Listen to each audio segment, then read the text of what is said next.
خارج السياق اللي بينحكى عن الحزن بهذا الموضوع. صبحي كان صديق للكل، حدا محب، بيعرف يعبّر عن محبته للأصدقاء بطريقة كتير مهمة، وفي إجماع على محبة صبحي. الحقيقة صبحي يعني رحيله هو فاجع على كتير من الناس وكتير من الأصدقاء.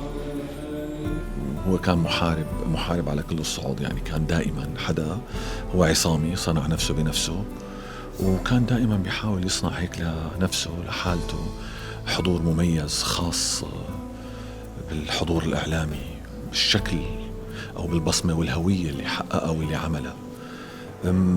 أنا بشوف إنه صعب كتير يتعوض حضوره لصبحي، والأسلوبية والطريقة الحلوة القريبة للقلب اللي أثبت فيها. كان حضوره دائما كان عبر البرامج ولا عبر حتى المهرجانات الضخمة اللي كان هو يغطيها بطريقة استثنائية ومميزة.